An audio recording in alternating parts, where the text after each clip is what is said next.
Tratados de San Agustín sobre el Evangelio de San Juan, Tratado 8. Acerca del texto 3 días después, celebrándose unas bodas en Caná de Galilea, etc., hasta mujer, ¿qué nos da a ti y a mí? Aún no ha llegado mi hora. El milagro de nuestro Señor Jesucristo de la conversión del agua en vino no es una maravilla a los ojos de quienes saben que lo ha hecho Dios. El que, con ocasión de las bodas, hizo el vino en 6 ánforas, aquellas que mandó llenasen de agua, es el mismo que todos los años hace eso mismo en las vides. Lo que los servidores echaron en las sidras fue convertido en vino por la acción del Señor. Esta misma acción convierte en vino lo que echan las nubes. Esto no nos admira porque sucede todos los años y por la frecuencia ha dejado de ser admirable, y sin embargo es más digno de reflexión que lo que hizo en las sidras de agua. ¿Quién que piense detenidamente en las obras de Dios por las que rige y gobierna todo el mundo, no se pasma de asombro y queda como aplastado por el peso abrumador de tantos milagros? La potencia de un grano de semilla cualquiera es cosa de tanta grandeza que estremece de espanto a quien lo considera.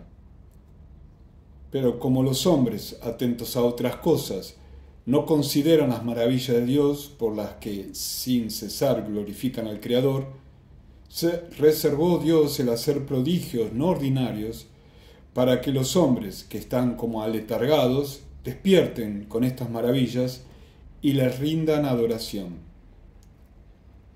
Resucita un muerto y el hombre se admira. Nacen miles todos los días y nadie se extraña. Sin embargo, si bien se examina, mayor milagro es comenzar a hacer lo que no era que resucitar al que ya había sido. El mismo Dios y Padre de nuestro Señor Jesucristo hace estas maravillas por su verbo y las gobierna Él mismo que las realiza. Los primeros milagros los obra por su verbo, que es Dios con Él, y los segundos por el mismo verbo suyo encarnado y hecho hombre por nosotros.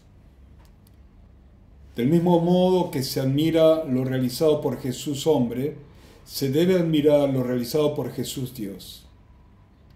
Por Jesús Dios se hizo el cielo y la tierra, y toda la hermosura de los cielos, y toda la opulencia de la tierra, y la fecundidad de los mares, y todo lo que se ofrece a nuestra vista. Todo se hizo por Jesús Dios. Contemplamos estas cosas y, si se tiene su espíritu, nos agradan de tal forma que alabamos al artífice. No nos alejamos de él mirando sus obras, dando la cara a lo que hizo y volviendo las espaldas a su hacedor. Y estas cosas las vemos y están al alcance de nuestros sentidos. Pero ¿qué decir de lo que no vemos, como son los ángeles, las virtudes y las potestades, y los tronos y los moradores todos de este palacio sobrecelestial a donde no alcanza nuestra vista? Aunque es verdad que muchas veces los ángeles, en circunstancias necesarias, se muestran a los hombres, ¿no es por ventura Dios quien por su verbo, o sea, por su unigénito, nuestro Señor Jesucristo, hizo todas estas cosas? ¿Qué decir del alma humana misma, que tampoco se ve y que, por obras que en la carne se muestran, produce gran admiración a quien atentamente las considera? ¿Quién la ha hecho sino Dios? ¿Y por quién sino por el Hijo de Dios? Dejemos de hablar todavía del alma del hombre. El alma de un animal cualquiera, como rige su cuerpo, qué alerta tiene los sentidos, los ojos para ver, los oídos para oír, las narices para percibir los olores, la discreción en la boca para discernir los sabores, y todos los sentidos, en fin, para cumplir sus oficios. ¿Es el cuerpo acaso el que hace todo esto y no más bien el alma que en el cuerpo habita? Sin embargo, ella tampoco se ve, pero produce admiración por las obras que hace. Vuelve ahora ya a mirar de cerca y con atención al alma humana, a la que dotó Dios de inteligencia para conocer a su Creador y saber discernir entre el bien y el mal, entre lo justo y lo injusto. ¿Qué maravillas no hace por medio del cuerpo? Mira qué orden en el universo de la humana república. Qué de gobiernos, qué diferencia de jerarquía en los poderes, qué diversidad de estados, de leyes, de costumbres y de artes. El alma es la que dirige todo esto, y sin embargo, este poder del alma no se ve. Cuando se separa del cuerpo, lo deja cadáver tendido, mas tan pronto como se llega de nuevo a él, como que lo embalsama, por decirlo así. Toda carne es corruptible y corre a la putrefacción si el alma, como condimento o preservativo, no lo impidiera. Pero esto es común al alma de los brutos.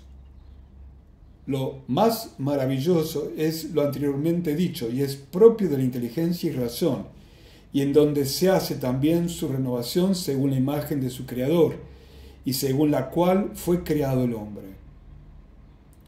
¿Cuál será la potencia del alma cuando también este cuerpo se vista de incorruptibilidad y lo que es mortal se vista de inmortalidad? Si tanto es su poder, aun sirviéndose de una carne corruptible, ¿cuál no será cuando se sirva de un cuerpo espiritual después de la resurrección de los muertos? Y sin embargo, esta alma, como ya dije, de naturaleza y sustancias admirables, es algo invisible e inteligible y es hecha también por Jesús Dios, porque Él es el Verbo de Dios. Todo fue hecho por Él y sin Él nada se hizo. Cuando se ven, pues, tantos prodigios hechos por Jesús Dios, ¿qué extrañeza nos puede causar la conservación o la conversión del agua en vino realizada por Jesús hombre? No se hizo hombre de tal manera que perdiese el ser Dios. Se le unió el hombre, pero no perdió el ser Dios. Realizó, pues, este prodigio el mismo que realizó todo lo demás. No nos causa admiración por haberlo hecho Dios, pero seamos agradecidos por haberlo hecho entre nosotros y por nuestra restauración. Algo nos dan a entender los hechos mismos. Pienso yo que no sin intención asistió a las bodas. Excepción hecha del milagro, el hecho mismo oculta algún misterio y sacramento. Llámese para que se nos abra y para que se nos embriague con el vino invisible. Antes éramos agua y nos convirtió en vino, nos hizo sabios. Ahora tenemos la inteligencia de su fe, quienes carecimos primero de ella. Es sin duda también propio de la sabiduría y del honor divino, y de la gloria de su majestad y del amor de su potentísima misericordia, la inteligencia del sentido oculto en este hecho milagroso. Invitado el Señor, va a las bodas. ¡Qué maravilla es! Vaya a aquella casa a las bodas quien viene a este mundo a las bodas, pues si no viene a las bodas, no tiene aquí esposa. ¿Cuál es el sentido de estas palabras del apóstol? Os uní con este único varón, Cristo, para presentaros a Él como una virgen pura. ¿Cuál es el temor del apóstol? La corrupción de la virginidad de la esposa de Cristo por la astucia del diablo. Temo, dice, que así como la serpiente sedujo a Eva por su astucia, de la misma manera degenere en vuestras almas la sencillez y castidad de Cristo. Tiene pues aquí la esposa que redimió con su sangre y le dio como prenda al Espíritu Santo. La salvó de la esclavitud del diablo. Dio su vida por sus pecados y resucitó por su justificación. Ofrezcan los hombres preciosidades de la tierra: oro, plata, piedras preciosas, caballos, esclavos, posesiones, fincas. ¿Ofrecerá por ventura a alguien su sangre? Pues si alguien da su sangre a la esposa, no le es posible ya casarse con ella. El Señor, en cambio, muere seguro y da su vida por aquella que, resucitado, sería suya y con la que ya se había unido en el vientre de la Virgen. El esposo es el Verbo y la esposa es la carne humana, y ambas cosas es uno solo y el mismo, que es el Hijo de Dios y el Hijo del hombre. El seno de la Virgen María fue como el lecho nupcial donde se hizo cabeza de la Iglesia, y de ahí salió como el esposo de su tálamo. Lo había predicho ya la Escritura, y él es como esposo que sale del lecho nupcial y se regocija como gigante para recorrer su carrera. De su lecho nupcial sale como esposo, quien invitado viene a las bodas. Con cierto misterio parece no reconocer a su madre, de la que salió como esposo, pues les dice: ¿qué nos va a ti y a mí, mujer? No es mi hora todavía. ¿Qué significación tiene esto? ¿Viene por ventura a las bodas para enseñar o despreciar a las madres? Este a cuya boda asiste se casa sin duda para engendrar hijos e intenta procrearlos para que le honren. Asiste él a las bodas con el fin de deshonrar a su madre, siendo así que las bodas se celebran y los hombres se casan para engendrar hijos, a los cuales manda Dios que honren a sus padres. Ciertamente, hermanos, hay aquí oculto algún misterio. Tan importante es esto que hay hombres contra los cuales nos avisa el apóstol que nos pongamos en guardia en la escritura antes citada. Temo que, como la serpiente sedujo a Eva por su astucia, así también pierda en vuestra inteligencia la sencillez y la castidad de Cristo, que niegan el Evangelio y proclaman que Jesús no es hijo de María, e intentan fundamentar su error diciendo: como es su madre a la que van dirigidas estas palabras, ¿qué nos va a ti y a mí, mujer? Se les debe, pues, contestar y se debe, además, examinar por qué habló así el Señor. No se vayan a creer en su locura, que han dado con algo que se opone a la verdadera fe, por lo que corrompa la castidad de la esposa virgen, o sea, por lo que se viole la fe de la Iglesia. En realidad, hermanos, corrompe su fe quienes prefieren la mentira a la verdad. El que crea que se honra a Cristo negándole carne real, lo que hace es hacerle pasar por un impostor.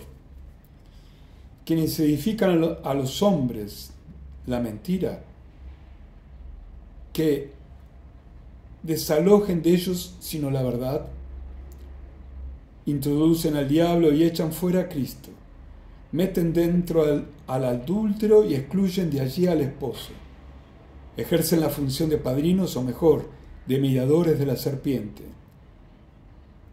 Intentan con sus palabras que el dominio pase a la serpiente y que se excluya de él a Cristo. ¿Cuándo tiene el dominio la serpiente? Cuando la mentira lo tiene. Cuando la falsedad es la dueña. Lo es la serpiente. Cuando tiene el dominio la verdad, lo tiene Cristo. Él mismo lo dice: yo soy la verdad. En cambio, del diablo, de la serpiente, dice: no permaneció en la verdad, no hay verdad en él. Pero Cristo es la verdad, hasta el extremo de que todo en él es verdadero. Es verdadera su alma, y verdadera su carne, y verdadero hombre, y verdadero Dios, y verdadera su muerte, y verdadera su resurrección. Con solo confesar algo de esto como falso, entra ya la podredumbre, y el veneno de la serpiente da origen a los gusanos de la mentira, y no queda nada sin corromperse. ¿Cuál es, pues, el sentido de las palabras del Señor? Mujer, ¿qué nos interesa a ti y a mí? Lo que sigue tal vez nos muestre por qué dijo esto el Señor. Aún dice, no ha llegado mi hora. Dice así el texto, mujer, ¿qué nos interesa a ti y a mí? Todavía no ha llegado mi hora. También se ha de tratar de averiguar el sentido de estas últimas palabras. Pero antes de eso hay que contestar a los herejes. ¿Qué dice la antigua serpiente, la vieja inspiradora, con su silbido de toda clase de venenos? ¿Qué es lo que dice? Que Jesús no tuvo por madre a una mujer. ¿Cómo lo pruebas? Por las palabras que dijo. ¿Qué nos interesa a ti y a mí, mujer? ¿Quién es el que habló así para que se le pueda dar crédito? ¿Quién es el autor de esta narración? Juan Evangelista. Pero el mismo Juan Evangelista dice también, y estaba allí la madre de Jesús. La narración es así. Al día siguiente se celebraron unas bodas en Caná de Galilea y estaba allí la madre de Jesús. Jesús, invitado a las bodas, se fue allá con sus discípulos.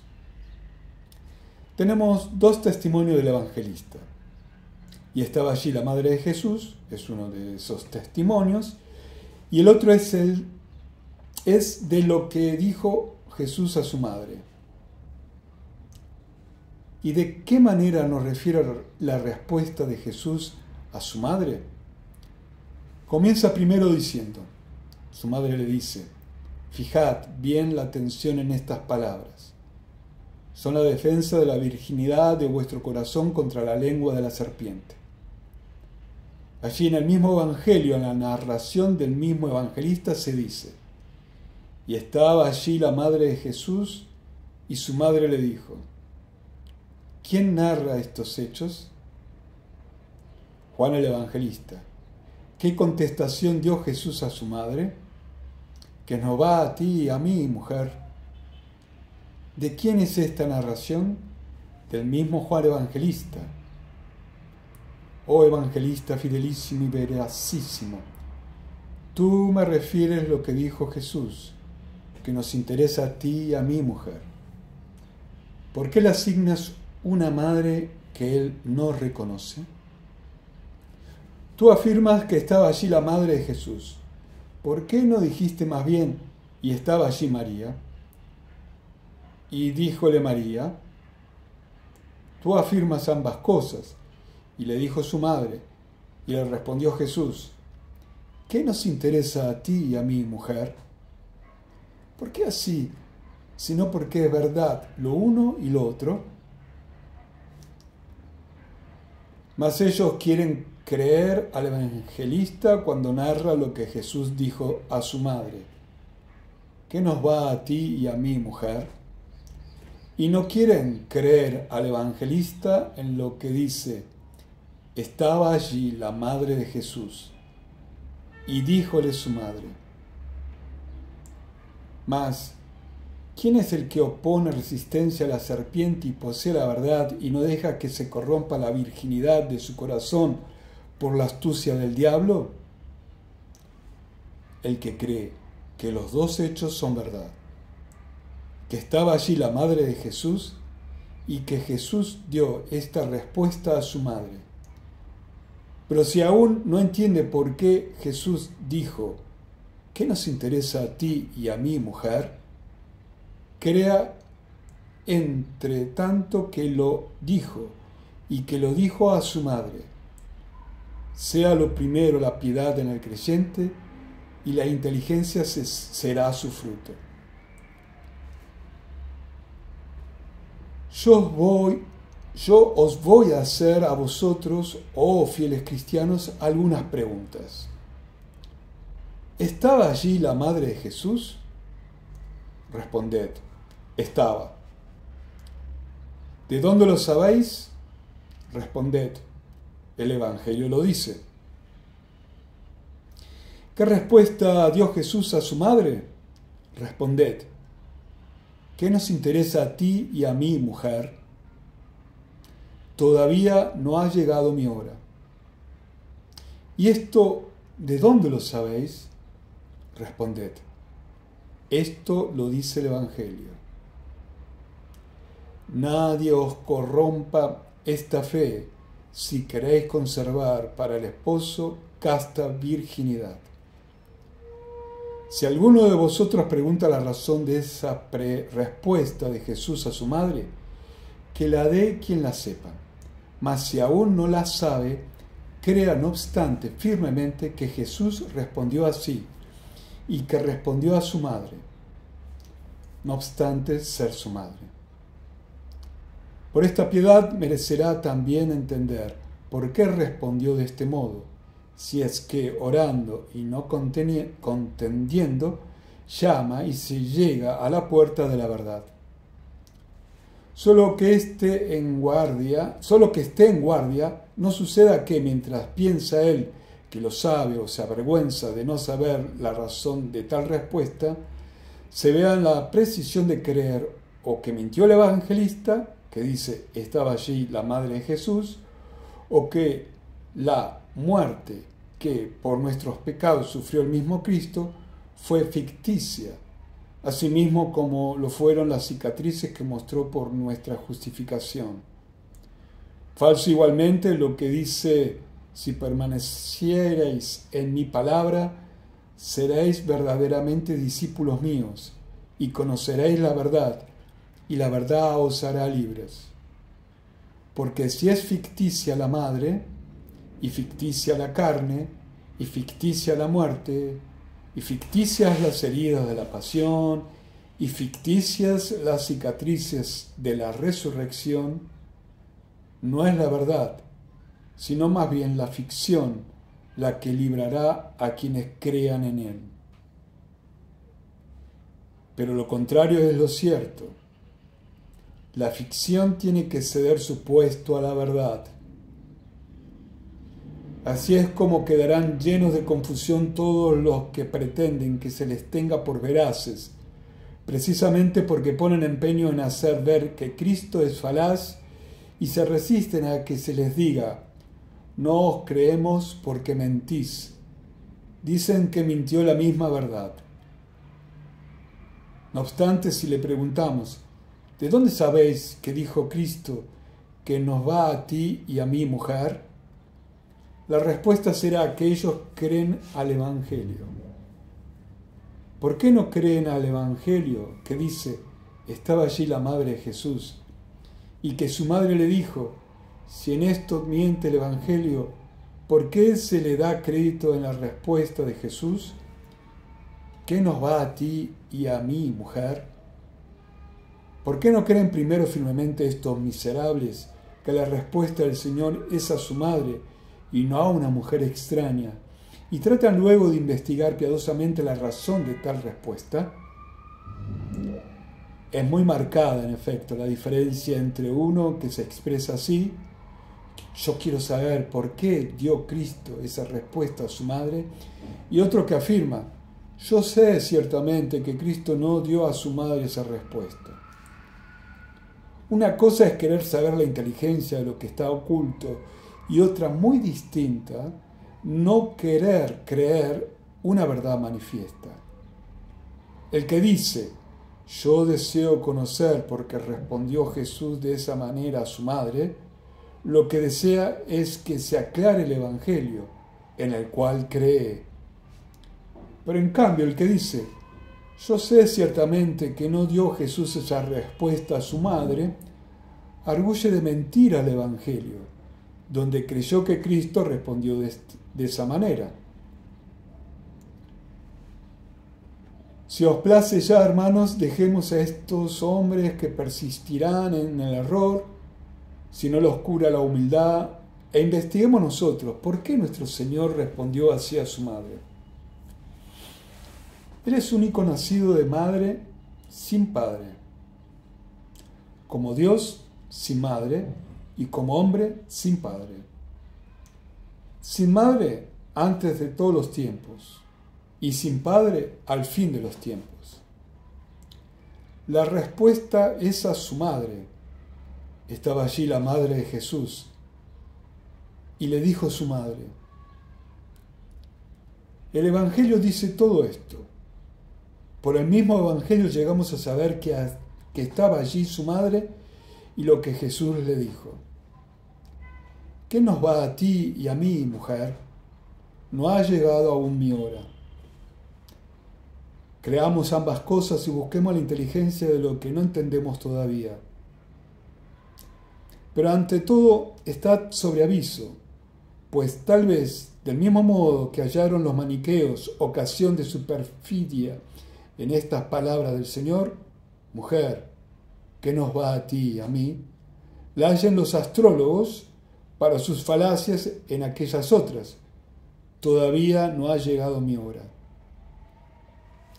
Si el Señor habló en el sentido de los astrólogos, cometimos un sacrilegio quemando sus libros. Pero si estuvo bien hecho, como se hizo en el tiempo de los apóstoles, entonces no tienen ese sentido las palabras del Señor.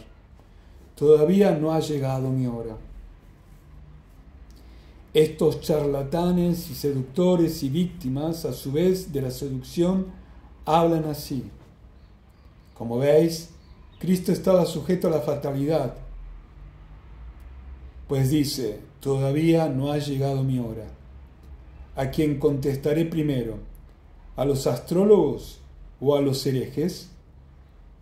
Unos y otros son heraldos de la serpiente y vienen con la intención de violar la virginidad del corazón de la Iglesia, que consiste en la integridad de la fe.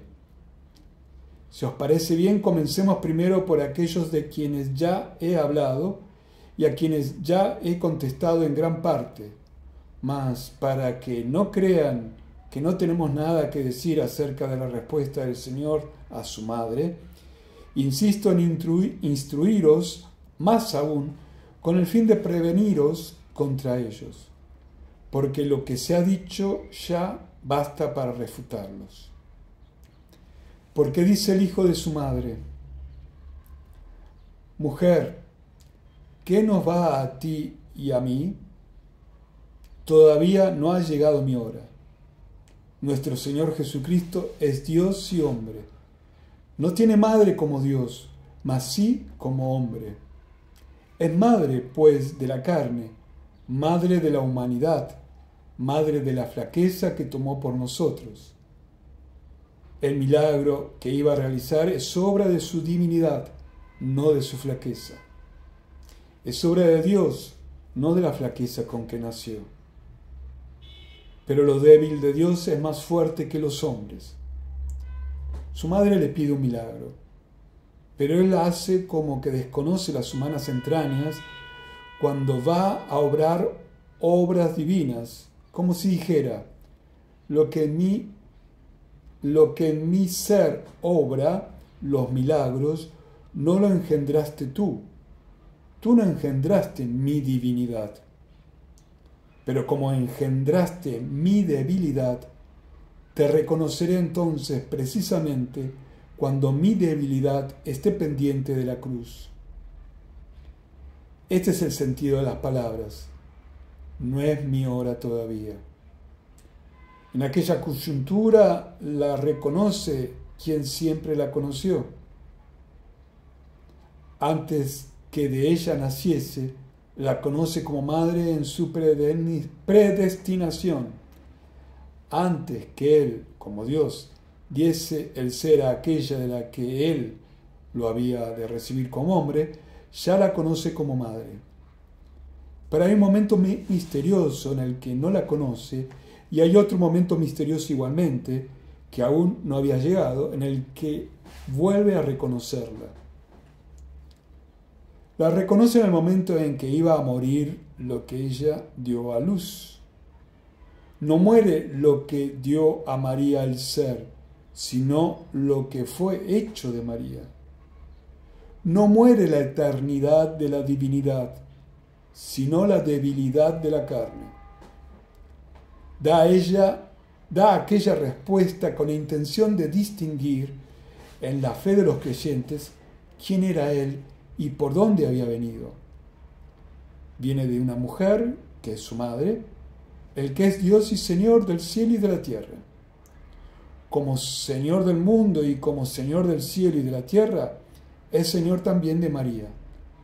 Como Creador del cielo y de la tierra, lo es igualmente de María. Pero como hecho de una mujer y sometido a la ley, es hijo de María. Él es el Señor de María y el Hijo de María. Él es el Creador de María y Él ha recibido el ser de María. No te extrañe que sea Hijo y Señor.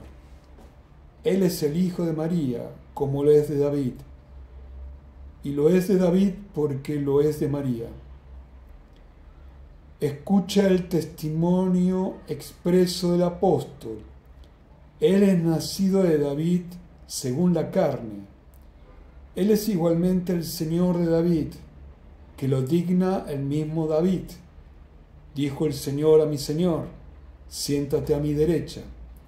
El mismo Jesús invoca este testimonio contra los judíos y por él les redujo al silencio. ¿Cómo es, pues, hijo y Señor de David? Es hijo de David según la carne y Señor de David según la divinidad. Como es hijo de María según la carne y Señor de María según la majestad. Pero como ella no era madre de la divinidad y el milagro que ella pedía es obra de su divinidad, por eso es su respuesta. ¿Qué nos va a ti y a mí? Pero no pienses que reniego de ti como madre. Aún no ha llegado mi hora.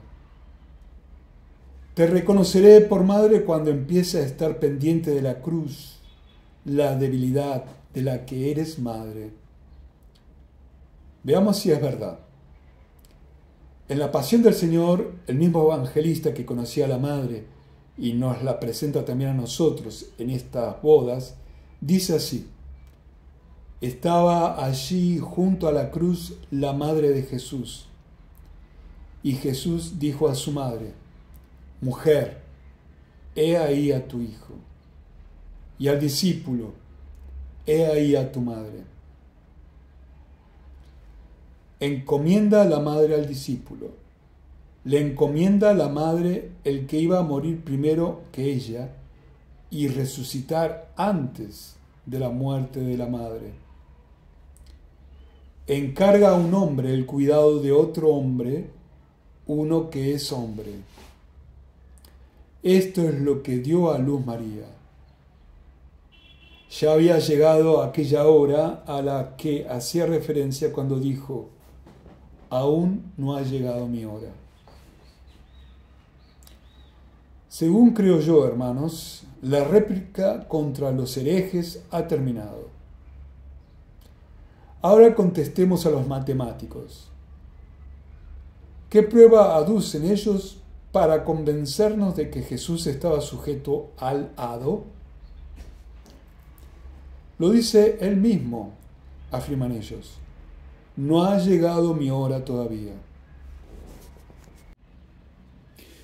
Creemos, pues, a sus palabras. Si hubiera dicho no tengo hora, hubiera dejado fuera a los matemáticos. Pero aquí afirman ellos que lo que dice él mismo, mi hora no ha llegado aún.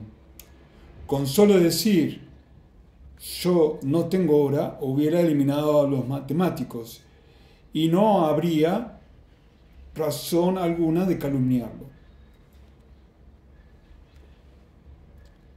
Pero como dice, el que todavía no ha llegado su hora, ¿quién se puede oponer a sus palabras?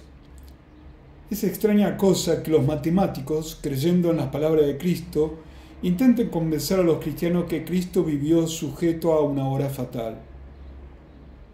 Luego deben creer a Cristo cuando dice: yo tengo poder para dar mi vida y poder para recobrarla.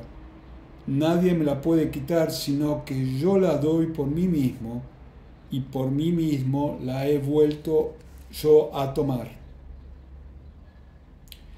Luego, este poder está también sujeto a la fatalidad. Que nos muestren un hombre que tenga el poder de morir o prolongar su vida todo el tiempo que quiera. No le mostrarán jamás. Luego crean a Dios que habla: yo tengo poder de dar mi vida y de recobrarla de nuevo.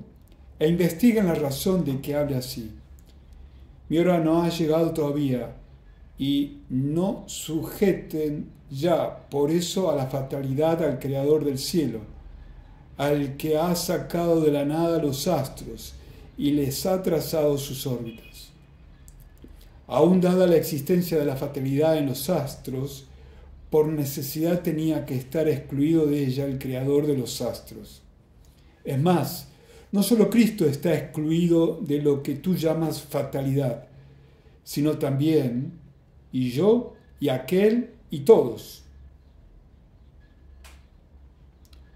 Sin embargo, intentan ellos seducir, víctimas ya de la seducción, y utilizan toda clase de lazos y los ponen para cazar a los hombres, y esto lo hacen hasta en las plazas públicas. Quienes ponen lazos para cazar a las fieras no hacen en los bosques o lugares solitarios. Qué infeliz necesidad la de aquellos hombres que se los caza con lazos puesto en las plazas públicas. Cuando un hombre se vende a otro, lo hace a cambio de una suma de dinero. Estos, en cambio, dan dinero para venderse ellos mismos a estas supercherías. Se presentan a los matemáticos con la finalidad de comprarse los amos que tengan a bien el matemático entregarle. Saturno, por ejemplo, o Júpiter, o Mercurio, o algunos otros nombres sacrílegos. Se presentan libres para salir de allí esclavos a cambio de dinero. Mejor dicho, no se presentarían si fueran libres. Se presentan a donde les llevó su amo, el error, y su dueña, la pasión.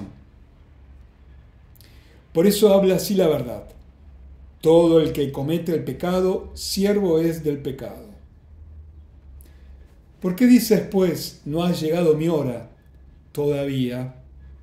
Más bien, porque como tenía el poder para morir cuando quisiera, no veía todavía la oportunidad de usar este poder. Nosotros hablamos así y decimos, por ejemplo: ya es hora de salir a celebrar los divinos misterios. Si salimos antes de la hora oportuna, ¿no obramos fuera del orden y a destiempo? Pero de qué no se obre más que cuando llegue el momento oportuno. Se dirá por eso que en estas acciones y cuando hablamos así, tenemos en cuenta la fatalidad. ¿Qué significa no ha llegado mi hora todavía? Que no ha llegado todavía esa hora en la que yo conozco ser oportuno que yo padezca y en que mi pasión será útil.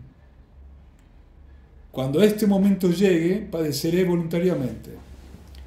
Así concordarás estos dos testimonios.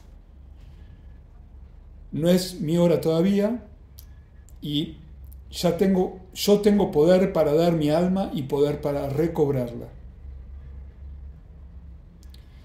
Había venido ya y tenía en su poder el momento de morir. Hubiera sido su muerte prematura si hubiera acaecido antes de la elección de sus discípulos. Si fuera un hombre en cuyo poder no estuviera el morir, podría acaecer su muerte antes de elegir a sus discípulos. y si su muerte acaecía tal vez después de su elección e instrucción, esto sería un favor que se le hacía, no una cosa hecha por él.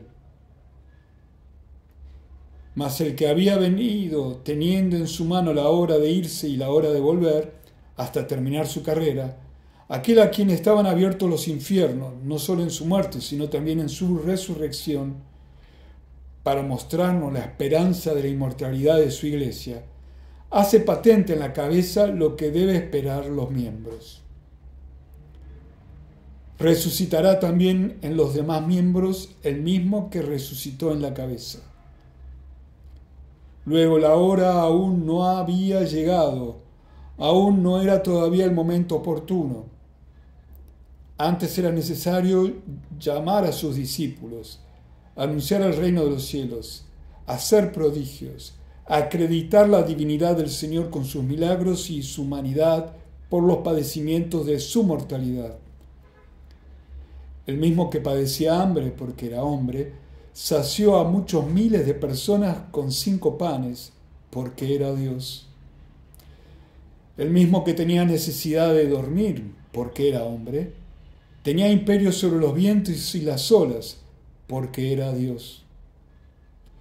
Todo esto tenía que demostrarse primero para que tuvieran de qué escribir los evangelistas y de qué predicar a la iglesia. Mas cuando él realizó cuanto juzgó necesario realizar, es cuando llegó la hora marcada, no